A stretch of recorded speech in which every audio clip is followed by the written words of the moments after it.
जब होगा ग्रामर और ट्रांसलेशन का कॉम्बिनेशन तो क्यों नहीं निकलेगा कोई कॉम्पिटिटिव एग्जामिनेशन।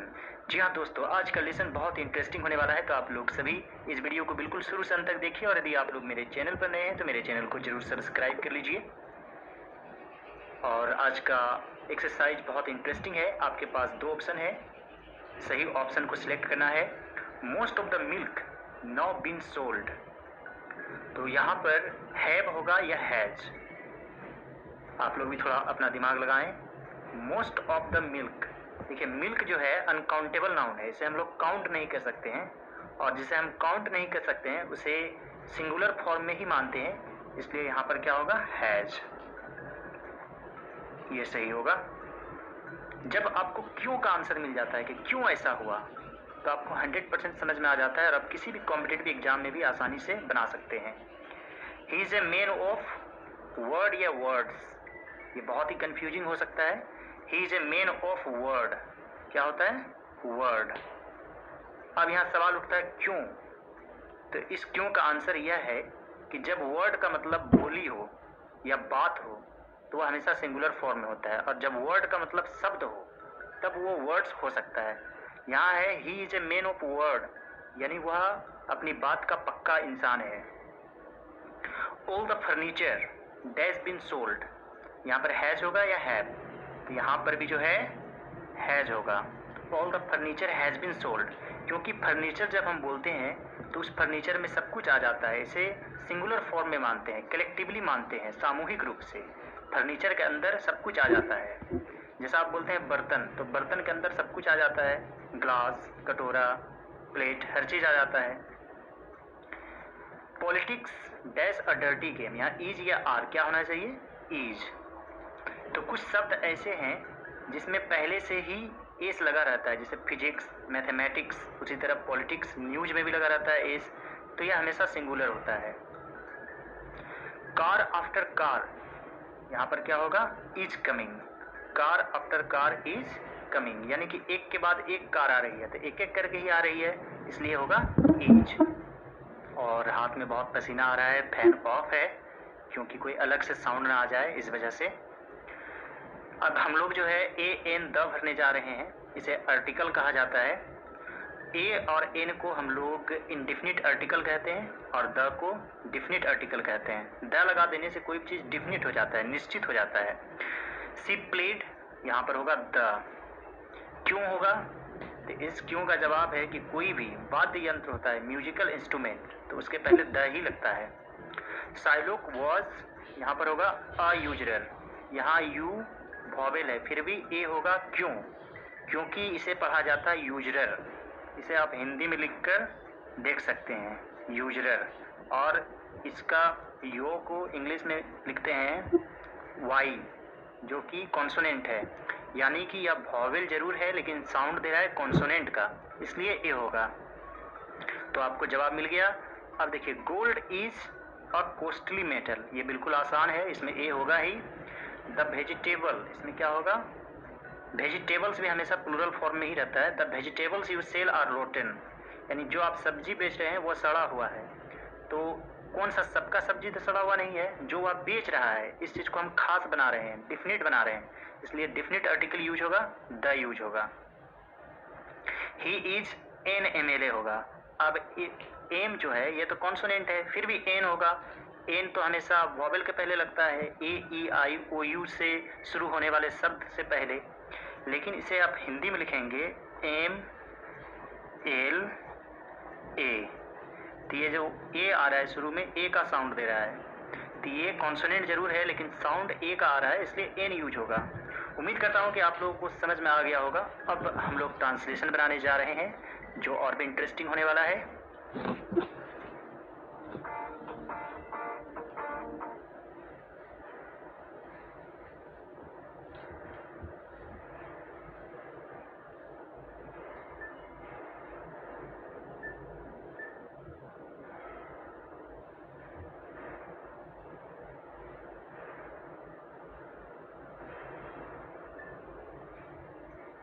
दोस्तों, आज मैं आप लोगों को ऐसे वाक्यों का ट्रांसलेशन बताने जा रहा हूं जो क्रोध सूचक वाक्य है, जिससे गुस्सा प्रकट होता है।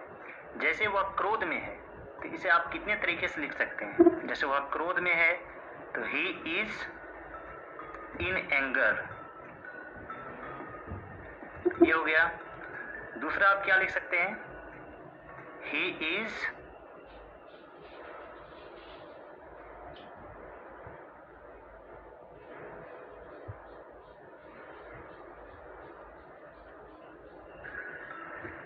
इन अ बैड टेम्पर, या फिर आप लिख सकते हैं he is out of temper.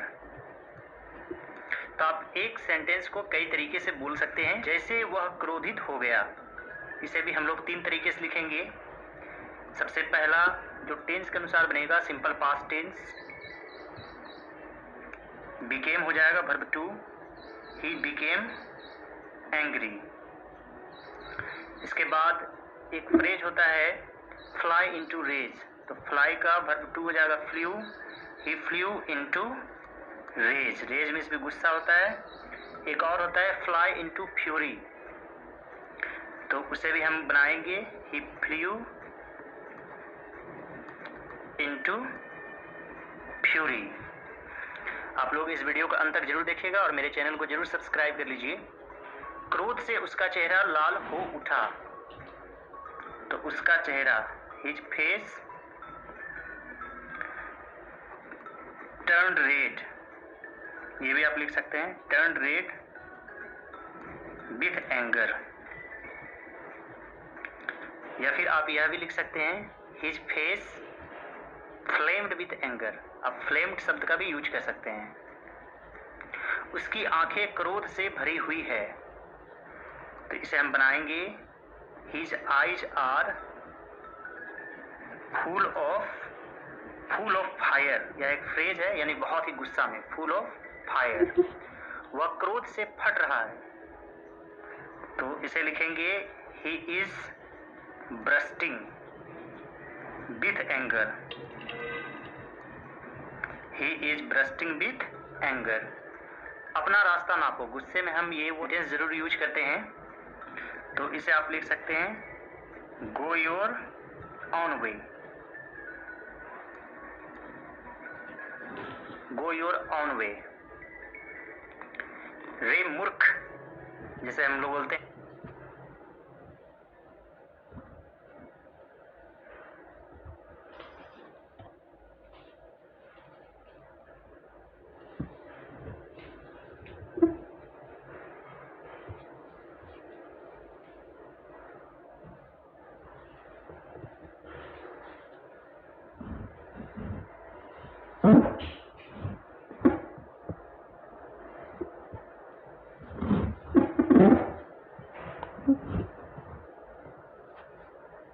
You fool, you idiot, या फिर आप यूज कर सकते हैं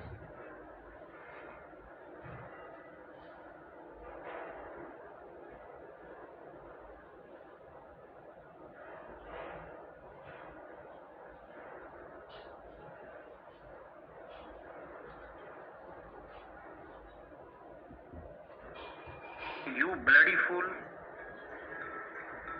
ये सब हम लोग गुस्से में बोलते हैं, अभी गुस्सा नहीं होना है, चुप रहो। तो इसे आप इंग्लिश में कैसे कहेंगे?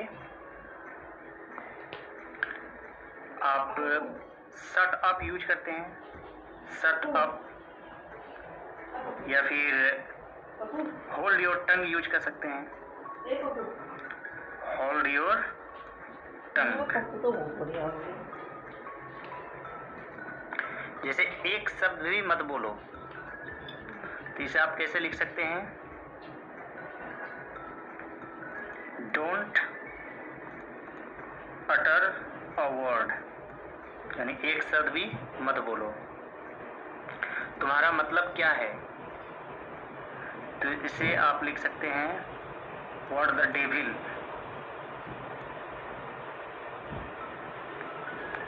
Do you mean. जैसे आराम से बोलेंगे तो बोलेंगे व्हाट डू यू मीन, लेकिन थोड़ा गुस्से में बोलेंगे what the devil do you mean, क्या पागल हो गए हो, हैव यू गॉन मैड भी लिख सकते हैं, या फिर हैव यू